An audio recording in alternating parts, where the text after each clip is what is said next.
పరిశుద్ధ నామానికి మహిమ కలుగును గాక. యేసుక్రీస్తు ప్రభువారే స్వయాగా చెప్పిన మాటలు ప్రియ అక్క చెల్లితమ్ముడా, మీరు శోధనలో పడకుండా మెలకుగా ఉండి ప్రార్థన చేయుడని యేసు ప్రభువారు చెప్పాడు ప్రియ అక్క చెల్లితమ్ముడా. ఎందుకంటే శోధనలు మనకి ఆవరించి ఉన్నాయన్న సంగతి ఆయనకు తెలిసిండి కూడా ఆయన ఏం చెప్పి ఉన్నాడు, మెలకుగా ఉండి ప్రార్థన చేయండి.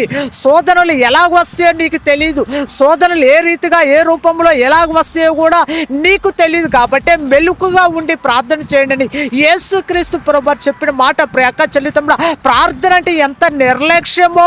శోధన వచ్చిన తర్వాత బాధపడితే కంటే, శోధన వచ్చిన తర్వాత వేదన చెందే కంటే, శోధన వచ్చిన తర్వాత దుఃఖపడే కంటే ముందుగా ప్రార్థన చేస్తే ఎంత మేలు. శోధనలు నువ్వు జయించగలుగుతావు.